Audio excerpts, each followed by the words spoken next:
అందరికీ నమస్తే. ఆంధ్రప్రదేశ్లో ఇటీవల వైఎస్ జగన్మోహన్ రెడ్డి గారు పూర్తి స్థాయిలో పర్యటనల పేరుతో తిరుగుతూ ఉన్నారు. సో దీనికి సంబంధించి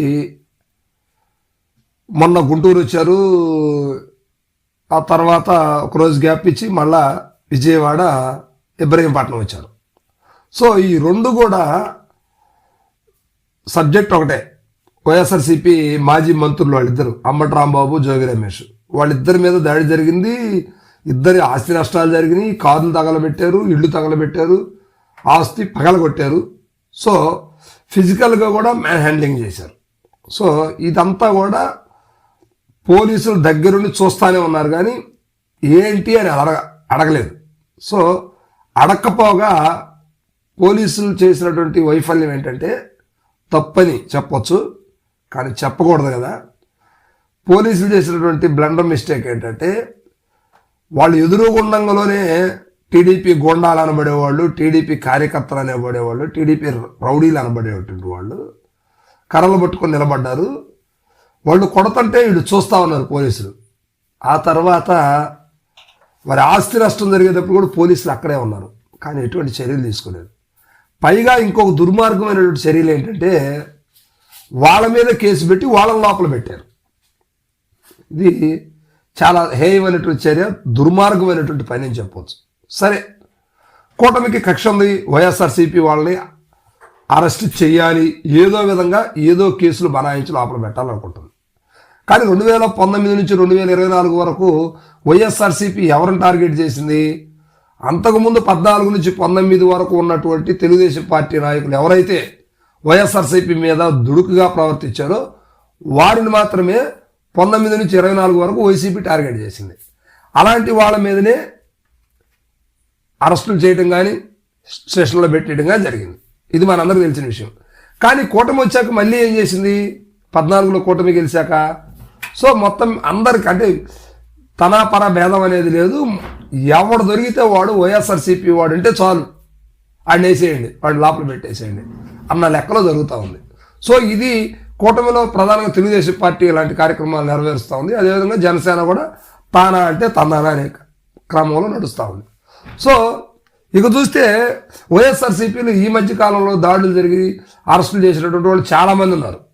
అందులో ముఖ్యంగా జోగి రమేష్ గారు, ఆయన మొన్నే జైలు నుంచి, రిమాండ్ నుంచి బయటకు రావడం జరిగింది. వచ్చి రాగానే ఇది జరగటం, మళ్ళీ కేసు పెట్టడం, ఆయన ఇల్లు తగలబెట్టడం. ఇక అంబటి రాంబాబు గారిని, ఆయన మీద గతంలో ఏవేవో కేసులు ఉన్నాయి, సో ఆ తిట్టాడనే కేసుని ఫైల్ చేస్తూ ఆయన్ని లోపల పెట్టారు.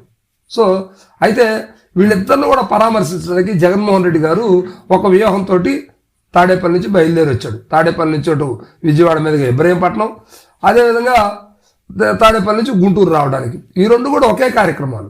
అయితే తెలుగుదేశం పార్టీ నాయకులు ముందుగానే, జగన్మోహన్ రెడ్డి ఎప్పుడైతే నేను రేపు గుంటూరు వెళ్తున్నాను, ఎల్లుండు విజయవాడ వెళ్తున్నాను, ఇబ్రహీంపట్నం వెళ్తున్నాను అని చెప్పాడో, ఆ ఏరియాలో కూటమి నాయకులు ఎవరున్నారు, ఎవరి చేత జగన్మోహన్ రెడ్డి కౌంటర్ ఇప్పించాలి అనే ఒక కోణంలో తెలుగుదేశం పార్టీ అంటే కూటమి నేతలందరూ కూడా ఆలోచిస్తూ ఉన్నారు. సో దీనికి సంబంధించి గుంటూరు జిల్లాలో పెమ్మసాని చంద్రశేఖర్ గారు, ఇప్పుడు ఈయన వైఎస్ఆర్సీపీ మీద రకరకాల వ్యాఖ్యలు చేస్తూ ఉన్నారు. ఈయన ఇండియాలోనే లార్జెస్ట్ ఎంపీ, హైలీ ఫైనాన్షియల్ ఉన్నటువంటి వ్యక్తి పెమ్మసాని చంద్రశేఖర్ గారు, గుంటూరు ఎంపీగా ఉన్నారు ఈయన. సో ఈయనకి ఇప్పుడు వైఎస్ఆర్సీపీ జగన్ను ఢీకొనటానికి డైరెక్ట్గా అవకాశం లేక గుంటూరు వెస్ట్ నుంచి పోటీ చేసి గెలిచినటువంటి వ్యక్తి గల్లా మాధవి గారు. మాధవి గారి ద్వారా ఇంకా కొంతమంది కూటమి నేతలు కలిసి జగన్మోహన్ రెడ్డి గారి మీద అనుచిత వ్యాఖ్యలు చేయించారు. పోనీ జగన్మోహన్ రెడ్డి గారు వచ్చినప్పుడు వాళ్ళు ఏమైనా ఉండి మాట్లాడారంటే, జగన్మోహన్ రెడ్డి గారు రాకముందే మాట్లాడారు. సో ఇది జగన్మోహన్ రెడ్డి గారు చేసిన పని అని చెప్పేసి ఆమె ఒక ప్రెస్ మీట్ పెట్టేసి ఇచ్చేసింది. కానీ నిజంగా జగన్మోహన్ రెడ్డి గారు గుంటూరు సిటీలోకి ఎంటర్ అయినప్పుడు వాళ్ళు గుంటూరు లేరట, పారిపోయారట అనే మాటలైతే వినిపిస్తూ ఉన్నాయి.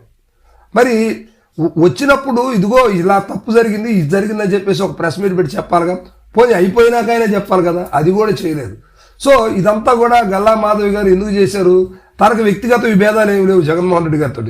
కేవలం కూటమి నేతల్లో సీనియర్ నాయకులైనటువంటి కొంతమంది, ఈ పెమ్మసాని చంద్రశేఖర్ గారు కావచ్చు, చంద్రబాబు నాయుడు గారు, లోకేష్, ఇలాంటి వాళ్ళు, పవన్ కళ్యాణ్ గారు లాంటి వాళ్ళు ఒక ప్లాన్ చేసేసి అతన్ని వాడుకొని ఈ గుంటూరు ఎస్టీ ఎమ్మెల్యే మాధవి గారితో మాట్లాడించడం జరిగింది. మరి మాధవి గారు మాట్లాడి ఏమన్నా ఊరుకున్నారా, ఆమె ఏమన్నా మళ్ళీ ప్రెస్ మీట్ పెట్టిందంటే అదేమీ లేదు. ఒక్కసారి మాట్లాడేసింది, వెళ్ళిపోయింది. కానీ ఇటీవల కాలంలో ఆమె నా తప్పు జరిగింది, నన్ను క్షమించండి అంటూ ఒక వాదనలు అయితే వినిపిస్తూ ఉన్నాయి. సరే, ఆమె బహిరంగంగా చెప్పింది లేదని తెలియదు, కానీ మొత్తం మీద ఆమె అనుచరులందరూ కూడా అదే చెప్తా ఉన్నారు. ఆమె అనవసరంగా ఈ విషయంలో ఇన్వాల్వ్ అవటం పార్టీ కార్యకర్తలు మాకే కొంచెం ఇబ్బందికరంగా ఉంది, ఆమె అలా మాట్లాడకుండా ఉంటే బాగుండు అని గుంటూరు వెస్ట్ ప్రజలందరూ కూడా మాట్లాడుకుంటా ఉన్నారు. అయినా ఏది ఏమైనప్పటికీ ఇప్పుడు నెక్స్ట్ రాబోయేటువంటి కాలంలో మాధవి గారికి వారి భర్త పెద్ద రియల్ ఎస్టేట్ వ్యాపారి, ఆ రియల్ ఎస్టేట్ వ్యాపారానికి కూడా ఇప్పుడు ఈ కూటమిలో ఉన్నటువంటి పరిస్థితిని, ఇప్పుడు అధికారంలో ఉండొచ్చు కానీ నెక్స్ట్ గవర్నమెంట్ మారితే ఇలా పరిస్థితి ఏంటి అనేది ఇప్పుడు ప్రశ్నార్థకంగా మారింది. సో అందుకనే కాబోలు గల్లా మాధవి గారు నన్ను క్షమించండి జగన్ గారు అని చెప్పేసి ఒక పోస్ట్ పెట్టినట్టు, ఒక మాట చెప్పినట్టుగా కూడా సమాచారం వస్తుంది. అయితే దీనికి కూటమి నేతలు ఒప్పుకున్నారా? జగన్మోహన్ రెడ్డి గారు వచ్చిపోయిన తర్వాత నన్ను ఇలా బలిపశువుని చేశారు, నేను ఎందుకు మాట్లాడాలని చెప్పేసి మాధవి గారు కొంతమందిని ప్రశ్నిస్తే వాళ్ళు తెల్లముఖాలు వేశారంట. నీకు నెక్స్ట్ కూటమిలో సీట్ ఉండదు, నువ్వు మాట్లాడటం లేదనే కోణంలో మాట్లాడారంట. సో ఇప్పుడు మాధవి గారి పరిస్థితి అగమ్య గోచరంగా ఉంది. నెక్స్ట్ ఎలా ఉండాలి ఏంటి అనేది, ఎందుకంటే అక్కడ స్థానికంగా ఎంపీ ప్రధానంగా పెమ్మసాని చంద్రశేఖర్ గారు ఇదంతా కూడా క్రియేట్ చేశారనే వాదన అయితే వినిపిస్తూ ఉంది.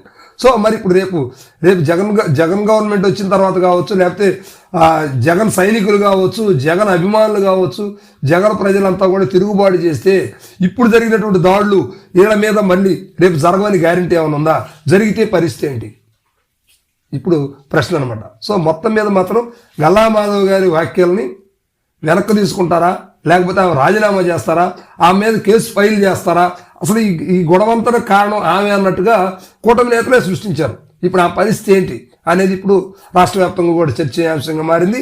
అయితే దీనంతా కూడా కథ స్క్రీన్ ప్లే దర్శకత్వం మొత్తం కూడా పెమ్మసాని చంద్రశేఖర్ అనే మాటలు కూడా వినిపిస్తా ఉంది. సో మొత్తం మీద మరి జగన్మోహన్ రెడ్డి గారు ఎలాంటి యాక్షన్ తీసుకుంటారు ఏంటి అనేది మాత్రం కొంచెం వెయిట్ చేయాల్సిన పరిస్థితి ఉంది. Thank you.